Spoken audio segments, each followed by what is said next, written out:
I am excited for today's conversation. I am joined by Jeff Allen Gray, founder and CEO of First Rule Digital Marketing. Based in Atlanta, Jeff focuses on local SEO and websites that turn visitors into leads. His mission is to increase local and online lead generation by providing engaging and cost-effective websites, SEO, and digital marketing solutions. Jeff, thanks for joining us. Welcome to the show. Thank you, Brian. Glad to be here. All right, so let's dive in. I know you've had First Rule going on for a while, First Rule Digital Marketing. I think there was even a First Rule Marketing before it was digital. Did your homework.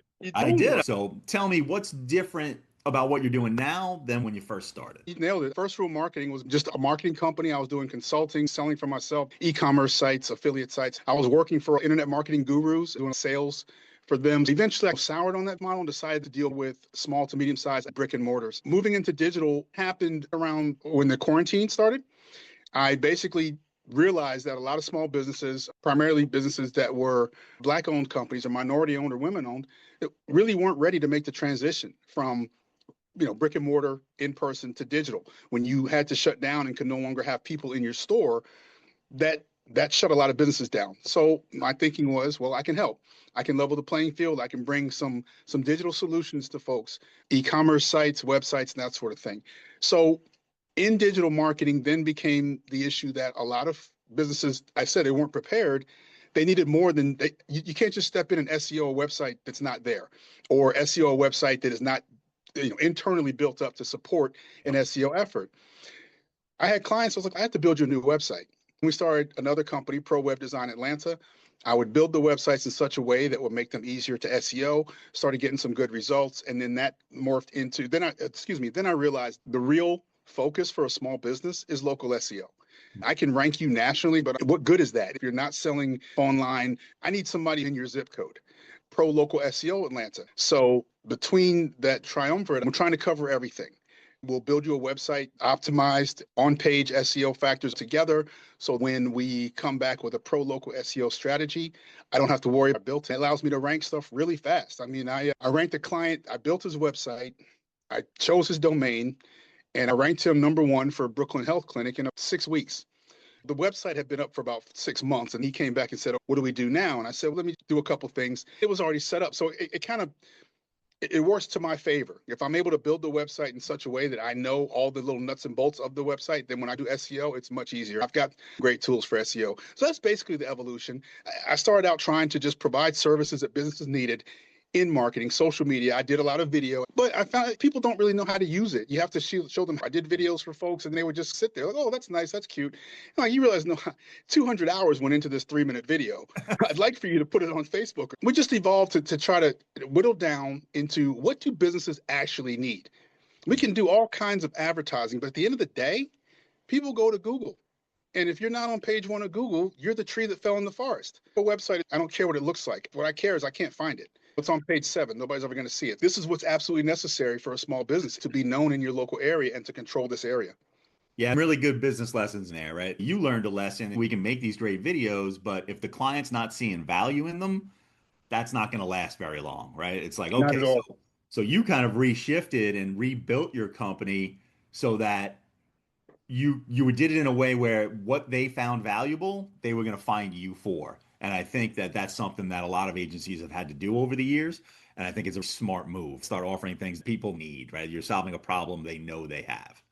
Yeah, it basically comes from a company I worked, the last freelance job I did. I used to hire myself out. I called myself a hired gun.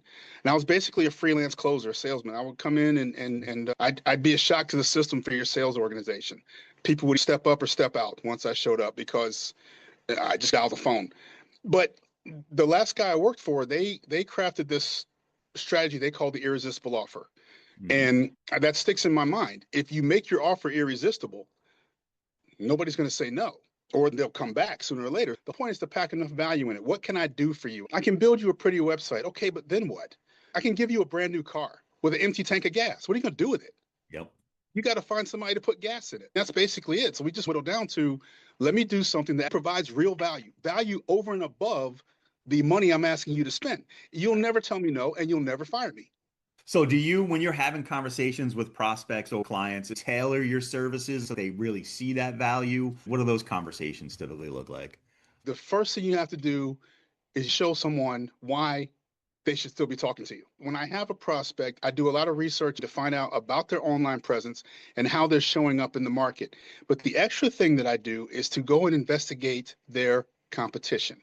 And I want to know how their competition's showing up in the market. So if you come to me and you are, say, HVAC, I don't know how any HVAC company is not the bomb because everybody uses HVAC as an example. Let's say you're an HVAC company and not on page one. I want to know what the companies on page one in your area are doing. So Mhm. I will go and analyze them. I have tools for this. I will go and analyze them. I will find out what keywords they're ranking for, the search volumes, how much the cost per click is on that to find the most valuable keywords. And now I will focus my presentation to them that way to say, look, you're not ranking for this particular keyword that is getting this many searches. However, these other companies are ranking for it, but they're not optimized for it. And then we explain what that means Mhm. is, here's the keyword, and I'm looking at this page, and it's not focused on this keyword, which basically means Google plugged this website in this number one spot because they didn't have anything better. So if we provide them something better, that is your spot and you will keep it. I monitor rankings every 48 hours. I have software that finds out where my clients are for the keywords I'm tracking. It'll either be green because we moved up, red because we moved down, or gray because it did not move. And the longer this goes, the more gray ones show up. I've got people basically stuck on page one. You're not going anywhere. Nobody's coming after this keyword. Apparently, nobody notices what we're doing. They can actually see it. Something else I learned 15 years ago, the first guy that introduced me to SEO, he's like, why be satisfied with just one spot on page one? Mhm. Why not have two or three? If there's 10 spots, if 30% are coming to my website or to my client one way or the other, then that's much greater chances that we're going to get that click. Right. Sometimes you can do this with one website, but that looks tedious. So we build two. I've never suggested to someone when they get a domain with me, I need you to get this one. This is where we're going to build your website. But I want you to buy these other three as well. We may use them, we may not. I've Mhm. got some clients that come back and say, okay, I want another website. And then what that allows us to do is we build a general website for HVAC. Then we build a website just for AC repair. And we build one just for water heater installation. When someone types in water heater installation in Atlanta, I've got three different sites showing up on page one.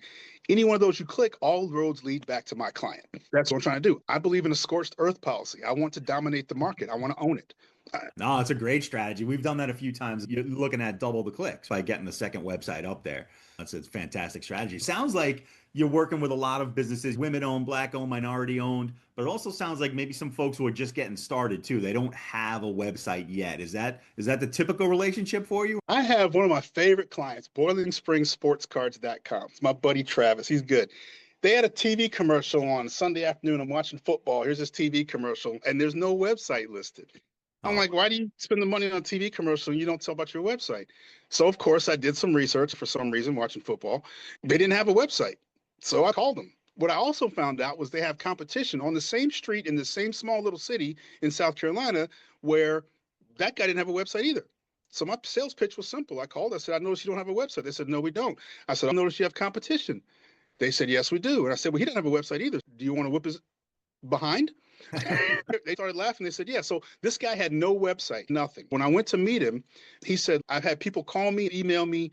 I showed him the websites I built, explained what I'm talking about, showed him the research on keywords. Look, you can own this entire market with some strategic digital tactics I know well. He said, I'm just looking for one guy to do everything. Are you that guy? And I said, I got you. 3 years later, we're still working. I do blog post content marketing. I monitor his SEO. And the SEO game is so tight. I made him a proposal. I said, you'll pay me half now. If I don't have, I'm tracking, 70 keywords. If I don't have you on page one for 35 of them in 3 months, you don't pay me the other half. Of course, he took that deal. And of course, he paid me the other half because I knew it was going to happen. yep. Show people what you're going to do. As SEOs, we always come and say, pay me some money and I'm going to make this happen for you. Right. Right. Right. My thing is make it happen first. What if I build the site, rank the site, and then come to you and say, here's the site? Mm. All I have to do is switch out this dummy phone number for your phone number. Yep. I don't know if you're familiar with Herc Magnus. He's out of Canada. You need to know Herc. Herc told me SEOs sell what they're going to do. I sell what I've already done. The site is already ranking. So now what does that mean? If I talk to you as a business owner, right? You've got competition. Here's this guy that's got a site. He doesn't do HVAC. He doesn't do commercial cleaning, but he's got this site and he does SEO. He's ranked this site and he offered it to me. If I tell him no, what's he going to do? He's going to call the next person on the list. My competition makes that offer kind of irresistible because Yeah. it's hard to say no when you know what you're giving up. But not only that, somebody's going to say yes. You get a website ranking for HVAC keywords here in Charlotte. There's probably 15 people I could call to sell that to. Start with the first guy and keep working your way down. Here's the question at the end. If somebody says, I'm not sure right now, ask, well, would you happen to know anybody else who might be interested? Their head fills up with 5 different companies they're competing with. And then they say, tell me again how this works. It's just so, I like it. I'm getting sales coaching here, Jeff. This is awesome. I love it. You're going to need it because I'm coming to Charlotte. Oh, no. Oh, I better get as much as I can right now then. Let me ask this then. The move of pay me half up front and half in 90 days. Do you go with the standard SEO monthly retainer or do you do it by project and it's half up front and then half if you make it? Do you always do that pay per performance model or is it kind of on a case by case? Case by case. This was a situation where I knew I was going to make it. Usually it's an ongoing subscription. We were doing content marketing. I had a contract monthly to do his blog posts and maintain his website. He doesn't touch it. He'll call me and say, hey, can you update this? Or I'll call him and say, I'm going to update this. He pays me monthly so he can make that call. It's not a problem. It's a small amount of money because 9 times out of 10, I don't hear from him. Right. The content marketing was already going on. This was a special thing because I was in a situation, observing the situation he was in. I was in his store one day, we were talking, and I was just kind of like, there's a lot more business. So now we're ranking for keywords in North Carolina. If you go in Asheville Card Show or something like that, Boiling Springs is going to come up 2 hours north. We're ranking in Tennessee, all over South Carolina, because nobody else was chasing these keywords. So that was a special project. Over my monthly subscription for him, Right. Something else he wanted to do was rank for his competition's brand name.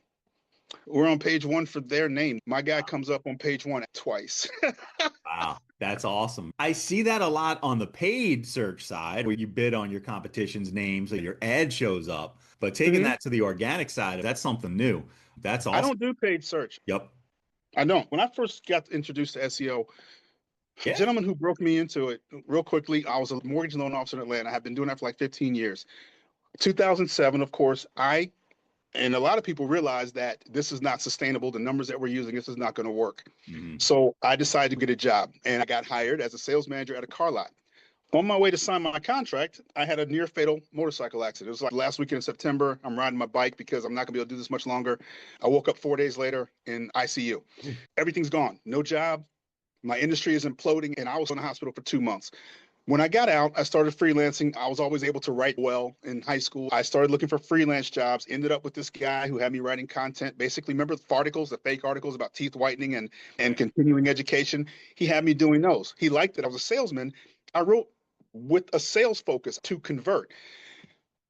So he did SEO. So I'm like, what is this for? What are we doing here? And then that's the whole thing started. He started explaining the whole thing about what SEO is. And that's the guy that told me to rank more than once. I'd lost my train of thought. I started to tell you that story to tell you something, and it's gone. What did you ask me? We were just talking about getting started in the business. I don't remember the exact question.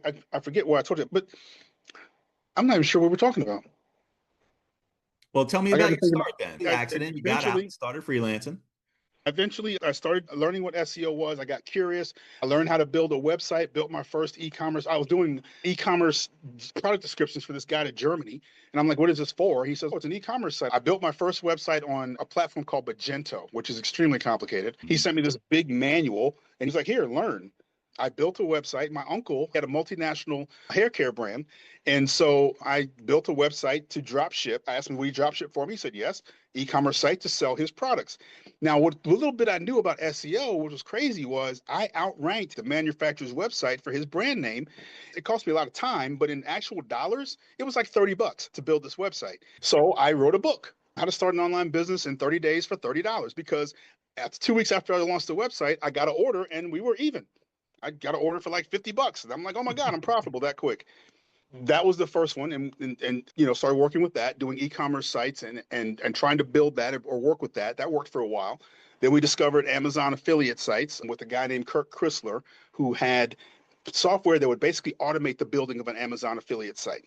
So I built Merry LED Christmas lights and made a few $100 in a month with this Amazon site. I'm hooked. I'm done now. I'm hooked. Yep. I'm sitting at my computer. I'm building stuff and just throwing it out there, and then money comes back. The next step was to put an actual product on Amazon. This is it. Blues eyewear, blue light blocking reading glasses. I started selling that on Amazon. When COVID hit, I was working at the Amazon fulfillment center because I figured I'll go see how these guys run from the inside. And let me tell you something. You can say what you want about Amazon, but logistically, you're not going to touch them.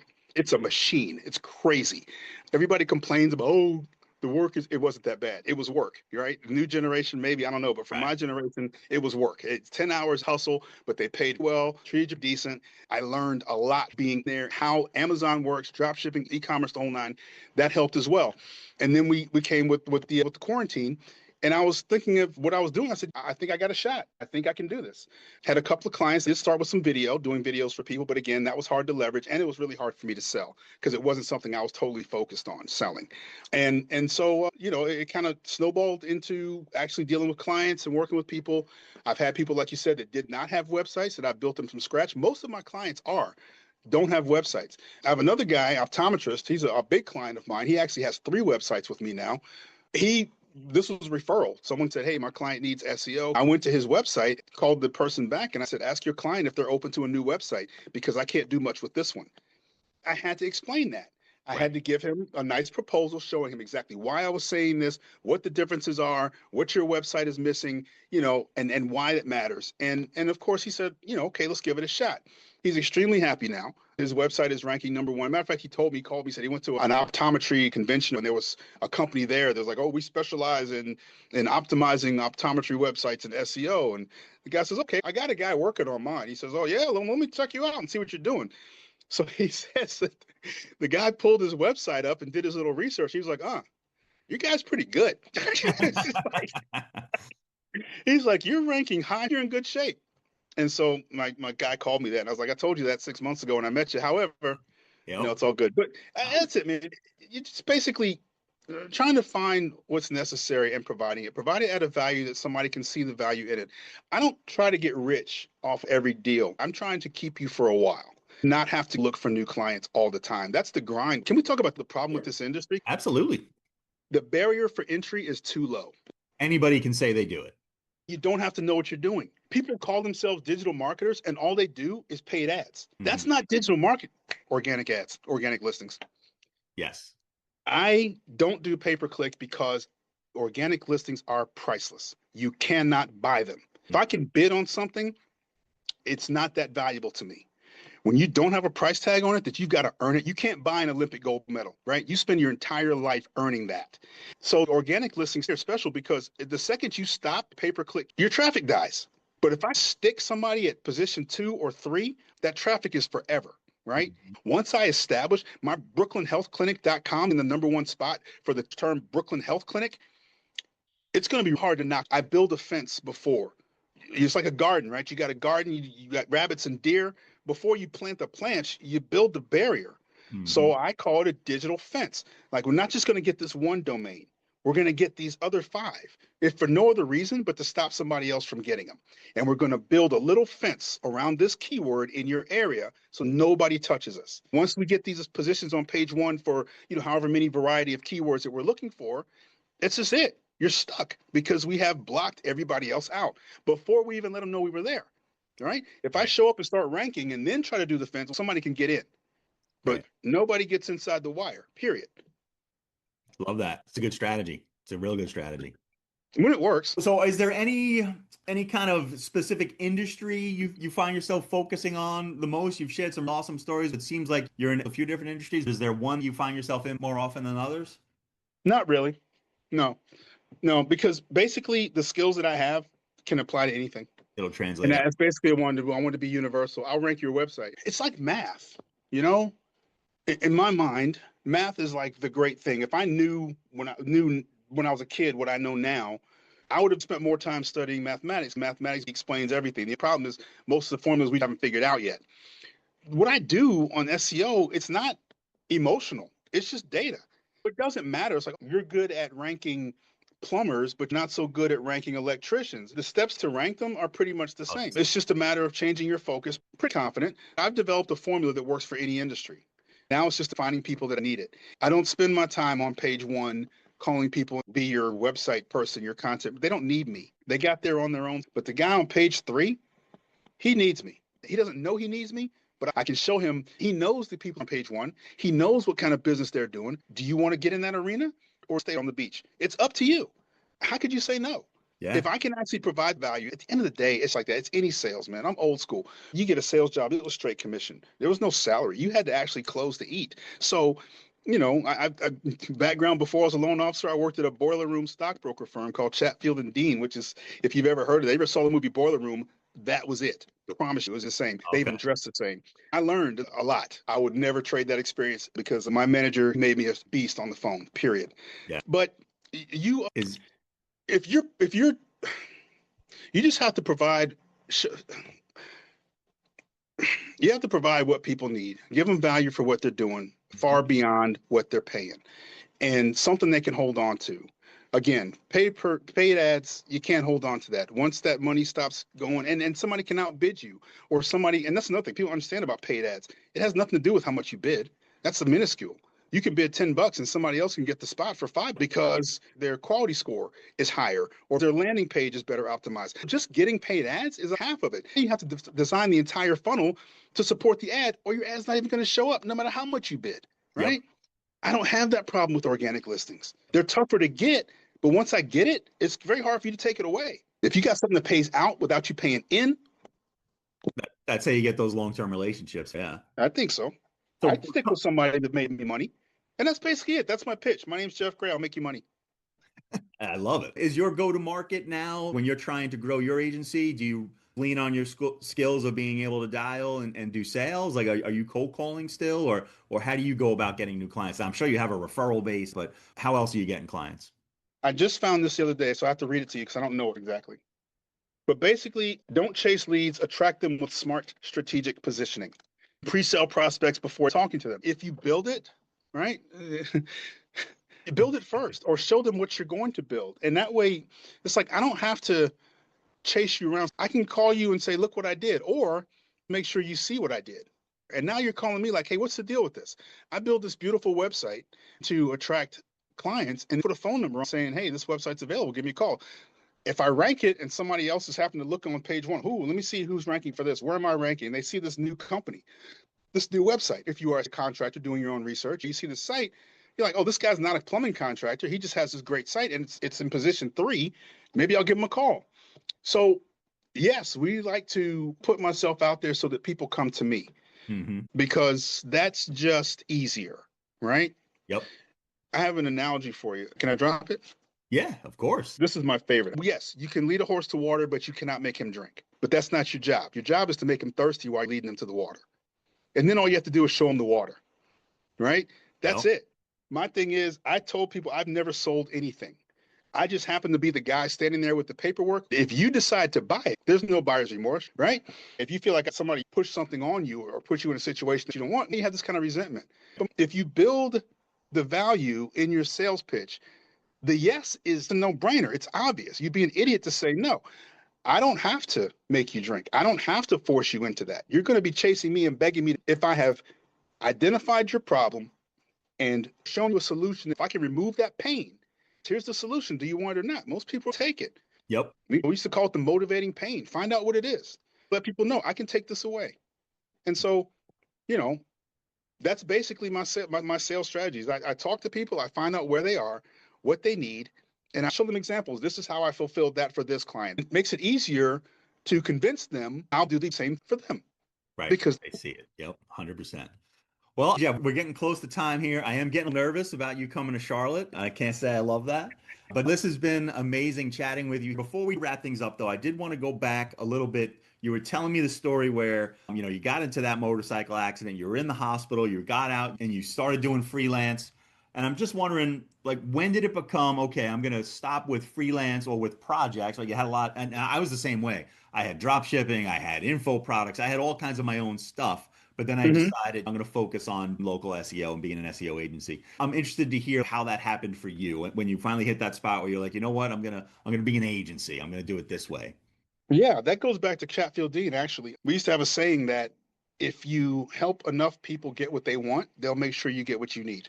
My thing was I can go out and do projects, sell stuff online and scramble. But if I spend 20% of that effort to fill in the blanks for 10 other people, Right. and that basically is more revenue, more influence, and less work for me because now I have a system that is scalable and duplicatable.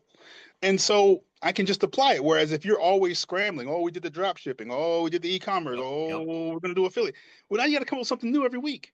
Hmm. But if I build a system that is scalable and duplicatable and I can apply it across different industries, well, then that's just much easier for me. I can track more people and I help them. If you help them, they'll make sure you get what you need. Basically, it was just easier. And the golden rule thing, Yeah. right? I'm a citizen of the earth and I believe we should all look out for each other, even though we don't, but we Yeah. should. And that's just the philosophy I have. So I'll treat you like you treat me. I'm coming to you. I'm going to treat you right. You treat me fair. I'm going to try to do something that's going to be a positive influence in your life. And hopefully you can do the same thing for me. And the same thing's that. So you go to a business. What does a business need? They need revenue. They need not to worry about it. This guy's, come on, it's huge. You know, when you're dealing with someone that say has a fleet of trucks or equipment or whatever like that, he's got a huge investment, right? His knot is terribly, and he's stressing every day. Like I got to make sure that I come up with 30 grand every week to keep this thing going. Well, if you can help him do that and take some stress off so he can cook out with friends or see his kids' little league game, that guy's going to love you. And you've actually done something positive to help him. You Yeah. feel good. He feels good. He makes money. I make money. Win, Everybody's happy. win, win. Can I tell you, my latest project, my thing is to own your local market. My project now under Pro Local SEO is to come to an HVAC company in Charlotte. The holy grail of SEO is the near me search. Right. That's the unicorn, the pot of gold at the end of the rainbow. A pot of gold is safe at the end of a rainbow because scientifically, you're never closer to a rainbow than you are the first time you see it, right? Every time you take a step forward, it takes a step back. So you can say, yeah, there's a pot of gold there because you'll never even get to the rainbow. The near me search is the pot of gold. Now, I've started doing a lot of research, studying SEO blogs and advice, how Google figures this out. It's basically by IP address. When you search for something near me, they know where your computer is or what cell tower your phone is hitting to know where you are. And they can pinpoint a plumber near this area. It transfers into a geographical location. You have to be optimized for that location. Now I've started to build websites through another service. We build location pages. I used to do this by hand. I'd say HVAC Atlanta. Good luck getting that domain, but I usually get the ones I want. If we rank in Atlanta, I know Atlanta is made up of 75 communities. How do we rank in Coweta, Conyers, Lilburn, or Marietta? We have to specifically optimize a page on my website for that. Right. And what that does is has me showing up, and this is through Search Console for near me searches, which is awesome. In my mind, that's the holy grail because with everything going to mobile search, if you consistently show up for near me searches, you're putting your client one step ahead of everybody else, right? Oh, yeah. Who is only optimized for the major geographical area. So that's my new strategy. I've built 17 such websites for Atlanta for different ops, pool maintenance, house painting, commercial cleaning, home services, these companies, right? Basically, we talk to someone and say, I have this site. Am I selling the site? No, it's digital real estate. I have a rank and rent philosophy. That did rank and rent. That's how I met Herc Magnus. That's how it all started. But then this is kind of a further extension. Herc doesn't even know about this. For me to take his same philosophy with the rank and rent, but then to rank it in a much wider area, to cast a much wider net. He'll show you how to rank and rent something for one city. Los Angeles, I think he did Los Angeles something, Los Angeles mold, Philadelphia concrete repair. Yep. It'll be one city and they'll rank highly for that city. I want that city and everywhere around it. Right. If somebody is not in Atlanta per se, according Right. to what Google says, and they type near me, that Atlanta keyword is not going to show up. Right. I want my client to show up for those searches too. So that is where we are right now. I've got two major projects I'm working on. That's a big focus of mine to own these near me searches in major geographical areas and provide that to my clients. So that's what I'm bringing to Charlotte. We'll probably work together on that. We'll definitely be talking again. In this business, 1 + 1 = 3. I appreciate your time, expertise, and sharing your experience with us today. Thank you for being on the show. I really enjoyed this conversation. I hope we do it again, and we'll talk soon.